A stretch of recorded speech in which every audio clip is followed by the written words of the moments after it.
Easy mit einer automatischen Schaltung. Das ist wirklich etwas ganz Besonderes. Die Schaltung gibt es schon länger, aber sie hat man noch nicht so oft in den Rädern verbaut gefunden. Bedeutet, ich kann hier auf Knopfdruck elektrisch schalten und das Ganze wirklich mit einem Einstieg, den es auch älteren Personen und auch kleineren Personen sehr leicht macht, hier einzusteigen. Man kennt das ja, du stehst morgens auf, Lucien, du fühlst dich nicht so gut, kriegst dein Bein kaum gehoben, ja, und dann sollst du auch noch Fahrrad fahren. Hallo, grüß dich, Tobi. Bei dir ist es noch nicht so weit, aber du sagst, der Einstieg ist wirklich easy, oder?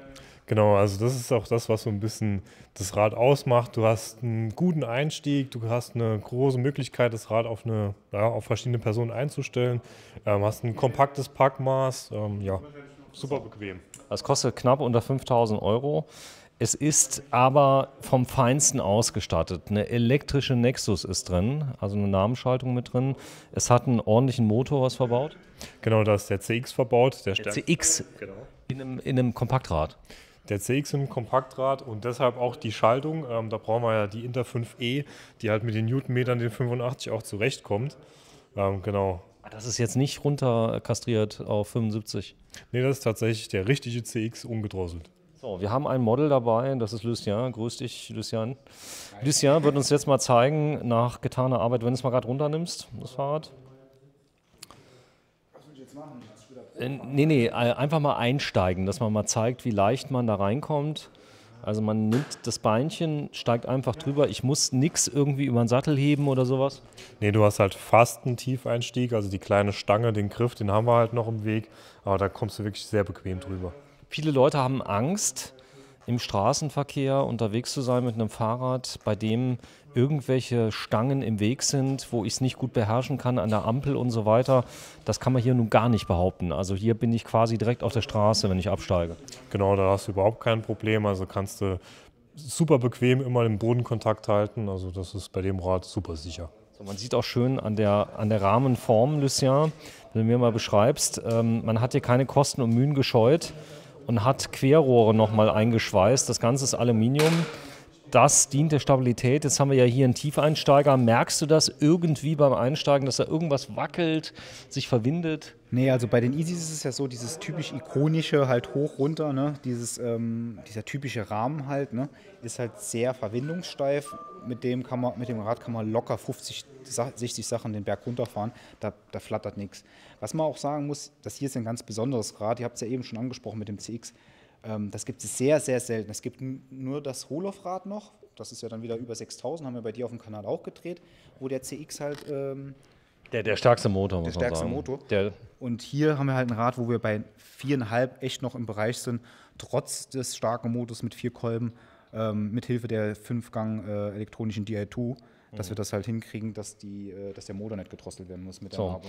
Ich habe keine Federung, dafür habe ich die Ballonreifen. Und du sagst, wenn man den Luftdruck ordentlich reguliert, das kriegt man hier erklärt, kann man sehr viel Fahrkomfort da reinbauen. Genau, also hier darfst du dann nicht zu viel Luftdruck reinpacken, also ich würde da irgendwo so bei 1,7, 1,8 Wenn würde du ich gerade bleiben. deine Hand mal da dran hältst, dass man mal sieht, das sind Riesenreifen, gell? Ja, die sind richtig dick, also richtig schöne Ballonreifen und wenn du damit über eine Kante fährst, wirst du auch wenig merken. Also die federn richtig mit. Also für Leute, die sagen, hey, brauche ich nicht. Man kann hinten nochmal eine gefederte Sattelstütze ergänzen, das würde gehen. Aber was Besonderes ist, die Komponenten. Du hast wirklich vom Feinsten ein Produkt aus dem Saarland, den Speedlifter Twist.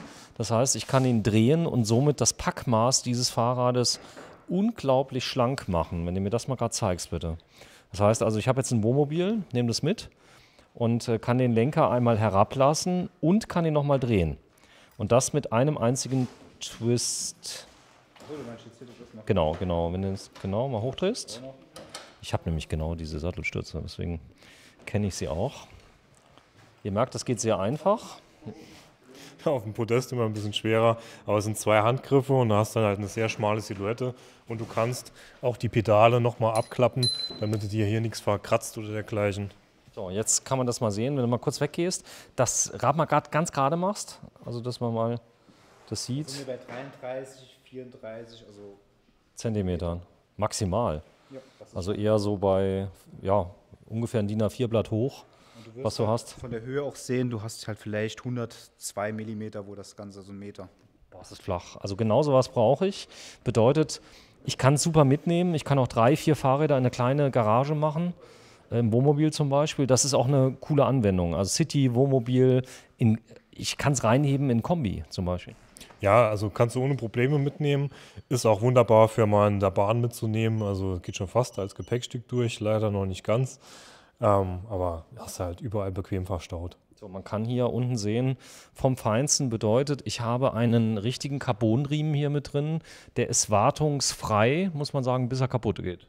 Genau, also der reißt dann auch nicht oder so, der lenkt sich einfach über die Zeit und irgendwann so nach vielleicht 30.000 Kilometern, Nochmal, wie viel?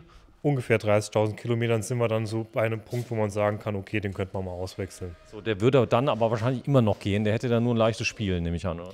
Genau, da hättest du dann ein bisschen zu viel Spiel, vielleicht würde er dann auch langsam anfangen durchzurutschen, aber bis dahin hast du da gar keine Probleme. Also wir reden über 30.000 Kilometer. Das Ganze schmiert nicht. Wenn du mir das mal gerade zeigst, wenn du mal gerade vorne mal das Vorderrad blockierst und das mal hinten auf das Hinterrad hebst, du mal gerade vorne es mal blockierst und du hebst es einfach mal hinten hoch.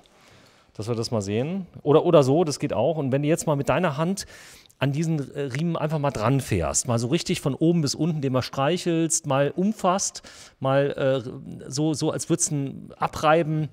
So, und wenn du das mit einer normalen, da ist nix. Nee. Und das bleibt doch so. Das bleibt so, genau. Also wir werden irgendwann nach ein paar tausend Kilometern, wenn die Räder bei uns im Service sind, in der Werkstatt mal einsprayen, aber das zieht direkt ein, das ist dann so eine Pflege, aber so am Anfang, also das heißt, verdunstet auch direkt. Ich gehe nicht hin, ich versau mir nicht alles. Ich muss keine Schaltung einstellen. Das ist also auch was richtig Cooles. Die ist nämlich elektrisch, die hat keinen Seilzug mehr, oder?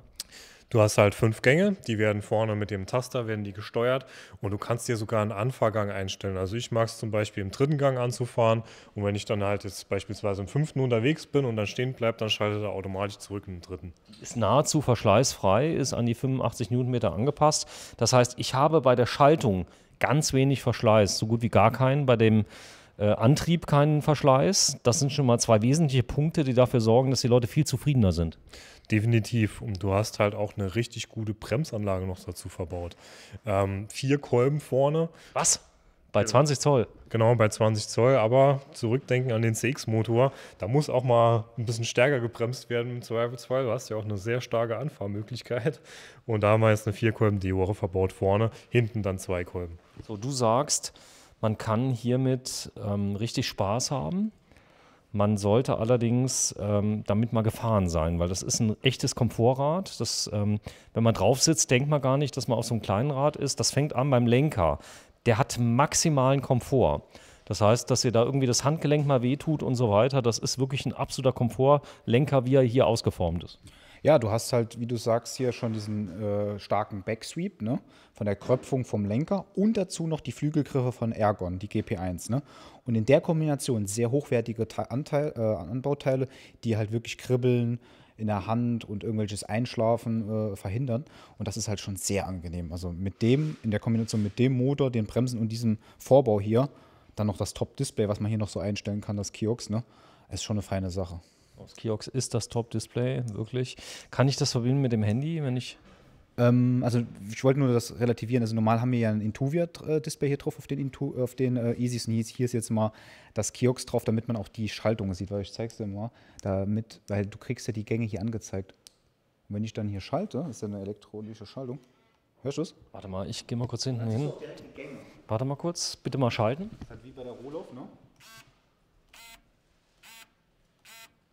Das ist ja cool, das heißt präzise. Direkt, keine Züge und sonst irgendwas. Es geht ja darum, die Züge können sich immer längen. Ich kenne das aus Erfahrung. Und sobald sie sich längen, hast du das Problem, werden die Gänge nicht mehr sauber geschaltet. Das gilt auch tatsächlich bei der Nabenschaltung. Das kann ich aus Erfahrung sagen. Das hast du hier nicht.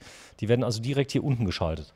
Genau, also du hast keine Züge, die dann irgendwann zu unpräzisem Verhalten oder dass mal ein Gang gar nicht reingeht, führen. Hast du alles elektrisch angesteuert, also das Feinste vom Feinsten eigentlich. So, die Batterie, was ist hier verbaut in dem Fall? Eine 500? Genau, 500 Wattstunden, eigentlich der absolute Klassiker bei Kompakträdern, auch beim Easy, also mehr als genug Power für auch mal eine längere Tour. Was ziemlich cool ist, der ist kompatibel mit allen Akkus, glaube ich, die es je gab. Da kann man auch einen zweiten 500er, wenn ich schon einen habe, mitnehmen im Gepäck. Wird das gehen? Ja, ja, klar. Also alles, was Rahmenakku ist und hier reinpasst, kannst du benutzen, also vom Zweitrad oder dergleichen. Aber da muss die Tour schon richtig lang werden. Ja, aber es kann ja sein, also ich habe irgendwann mal Spaß dran gefunden. Ich bin so einer, fahre dauernd im Turbo mit dem CX rum, cruise dann über alle Berge mit allem drum und dran. Dann sagst du aber, selbst dann sind es wahrscheinlich 30, 40 Kilometer, die ich noch im Turbo schaffe, oder? Ja, denke ich schon. Also 40 Kilometer solltest du da auch noch schaffen. So, das heißt, also ich kriege ein tolles Rad, kriege Fernlicht, also das ist übrigens auch nochmal was Schönes. Ja, ist also Fernlicht eingebaut, hier kann man es umschalten. Ich hoffe, ihr könnt es sehen, auf dem Reifen schaltet es ein bisschen um. Der Lichtkegel, der verändert sich aber brutal. Und damit sind wir schon bei der wohl wichtigsten Sache dieser Welt, der Probefahrt. Und man kann also jedes Fahrrad Probe fahren, auch das Easy. Farben, es gibt bei Easy unglaublich viele Farben, oder? Ja, also total. Wir haben jetzt hier das Happy Orange, dann gibt es noch dieses Cosmos Blue, was so ein mattblau ist, so ein dunkles bei dem Modell. Und wir haben auch noch also das Rot. Also eigentlich haben wir alles. Wir sind ja Easy-Experte und wir haben ja alles an Rädern. So, Easy-Experte, ihr habt einen Aufkleber, wo ihr gesagt habt, den musst du unbedingt filmen. Dafür mussten wir auch 500 Räder abnehmen. Was ist da kaputt? Nee, das wollte ich einfach nur zeigen. Wir haben hier eine sehr helle Rückleuchte, die haben wir eben noch nicht so gezeigt. Ne? Die auch cool ist. Die ist super hell, vor allen Dingen bei dem Licht, was wir hier im Laden haben. Und ja, was du halt schon erwähnt hast, wir haben praktisch alle Modelle und alle Farben von den Easys. Das ist jetzt, ich sag mal, so eine Maximalausstattung, die man sich wünschen kann. Größter Motor, CX mit allem drum und dran. Wo fängt es denn an bei den Easys ungefähr, wenn ich jetzt das günstigste nehme? Das sind wir noch knapp unter den 4. Also ich glaube 3 kriegt man schon sowas. 3,3. Okay, kriege ich ein Easy, also mit dem gleichen Rahmen. Ja. Da ist wahrscheinlich unten jetzt eine Kettenschaltung verbaut. Genau, so eine Kettenschaltung, S8 nennt sich das Modell. Das hat dann so einen Drehgriff. Das ist dann so eine Nabenschaltung mit 8 Gängen, Kette. Und dann kann es schon losgehen. Da haben wir einen Active Line Plus Motor mit 50 Newton. Dann ist auch, also das ist dann ein ganz einfaches, normales Display. Aber das reicht ja vielen auch schon. Was vielleicht noch erwähnenswert ist, die Belastbarkeit hier. Ich habe ein Systemgewicht, das ist, glaube ich, erhöht. Du kannst hier mehr draufpacken. Seid ihr da informiert? Weil Pickup-Reifen sehe ich gerade. Ja, die Pickup-Reifen, die halten das schon aus. Aber Easy sagt selber 140 Kilo. Und wenn es mehr sein soll, klar, kannst du da auch ein bisschen. 140 Kilo darf ich zuladen oder Gesamtgewicht? Gesamtgewicht, klar, dass die jetzt nicht auseinanderfallen, wenn du mit 150 Kilo da reingehst. Aber dafür gibt es ja auch die Easy XXL, die haben halt 180 Kilo. 180 Kilo. Also hier dürfte ich zum Beispiel wiegen 100 Kilo, das würde gehen. Da hätte ich sogar noch eine leichte Reserve. 110 Kilo dürfte ich wiegen selber. Das würde gehen. Von der Körpergröße, was würdest du sagen? Also das XL ist ja größer, glaube ich, von der Rahmengeometrie. Genau, also beim XL, das solltest du schon so mal Minimum 1,70 Meter sein, um das zu fahren. Und das da? Also hier würde ich mal sagen, Mindestgröße irgendwo so um die 1,50, 55 so die Kante. Das ist doch für Kids eigentlich toll, oder? Ja, klar. Also wächst mit. Genau, und bis, ja, guter 1,80 Meter ohne Probleme. Ich glaube, Easy sagt selber 1,85 und dann halt das Easy XXL, wo du so bei 1,66, 65, 67 bis 2 Meter halt fahren kannst. So. Ist halt das Oberrohr hier ein bisschen nach oben gezogen, ne? 4.549 € das Easy ZR FD2 Happy Orange. ZR heißt Zahnriemen, ne? Ja. Dann steht ja noch E5, glaube ich, dabei. Ne? Das steht dann für die DI2, ne? Also die 5-Gang-Schaltung und das F für Freilauf. Okay, verstanden. So, hier vorne kann ich noch Zubehör dran machen. Zum Beispiel, also ich zeige es mal gerade von Riese und Müller, weil es gerade da vorne ist. Ja. Frontloader, das ist wahrscheinlich nicht genau der, sondern einer, der angepasst ist da dran. Aber das geht. Gibt jede Menge Zubehör. Also wir haben einen riesen Zubehörkatalog, glaube ich, bei Easy mittlerweile, wo du viel machen kannst. Dann darfst du mal fahren, hol's mal mit raus. Dann zeigen wir mal gerade, wie wendig das Ganze ist. Und ich filme mal euren Aufkleber. Easy Experte 2022. Da vorne ist er drauf. Wir sind nämlich in Kaiserslautern. Das liegt zwischen Saarbrücken und Mannheim, für alle, die es nicht wissen. So, es ist sehr handlich. Also du sagst, da kommst du, da hast du die Möglichkeit, um jedes Hindernis drumherum zu zirkeln. Das ist wirklich kein Thema, oder? Super wendig und trotzdem super stabil, ne? So, also. Und das mit dem Bosch Performance CX. Das heißt, man ist ganz schnell von A nach B mit 85 Newtonmeter und der Power eines echten Mountainbike-Motors. Und damit wären wir schon beim Thema. Wenn du mal gerade hier um dieses Teil da drum zirkelst, hier um diesen Fahrradständer, dass man mal sieht, das hat gerade noch so geklappt. Nein, Spaß beiseite. Das fühlt sich sicher an, oder? Das ist kein Klapprad, weil es hier rumklappert oder sowas. Es ist noch nicht mal zum Klappen, sondern es ist wirklich ein Kompaktrad, das man sehr leicht zusammenlegen kann und für die Stadt optimal für alles eigentlich, oder? Genau, optimal für alles. Der Lucien zeigt es uns auch gerade. Hier wäre jetzt der Frontloader noch dran. Da kannst du auch wunderbar noch ein bisschen Gepäck unterbringen. Das ist XXL, 180 Kilo, 4.249 Euro. Hat Enviolo mit drin, also eine andere Schaltung, eine hochwertigere Schaltung. Hat dafür einen anderen Motor mit drin. Nur einen Performance-Line mit, ich glaube, 65. Oder? Genau, aber der ist ja auch schon der zweitstärkste. Ne? Also ja, gibt es ja auch mit Active-Line Plus, so muss man das auch sehen. Ne? Gibt es noch? Das Blau sieht schon geil aus, also muss ich schon sagen. Ja. Das ist gut, das Orange wird natürlich gut gesehen draußen. Also wenn du damit fährst, wirst du nicht übersehen so schnell. Aber die Qual der Wahl mit den Farben, habt ihr die schon erlebt bei den Kunden? Ja, schon. Also es ist ganz oft ist die Entscheidung eher was Gedecktes, Klassisches. Also ne, das Blau zum Beispiel, ja, das Cosmo Blue oder das noch ganz schlichte Schwarz. Oder halt echt die auffälligen Farben, weil die sind auch echt schick bei den Rädern. Bald ist ja Karneval und es fühlt sich von den Temperaturen schon so an, habe ich das Gefühl. 31. Januar 2023 haben wir. Wir sind bei, ich habe dein Schild eben schon gefilmt. Wir sind bei Konrad Greenbikes. Darf ich mal ganz kurz? Drehe ich mal um. So, Konrad Greenbikes und das Ganze gibt es seit, demnächst habt ihr irgendwie Jubiläum oder so? Ja, kann man eigentlich sagen, es ist die 3. Saison, die wir den Laden führen. Insgesamt ist der Laden bald bei seinen 30 Jahren. 30 Jahre, Konrad, der Fahrradladen in Kaiserslautern. Tschüss, danke. Ciao.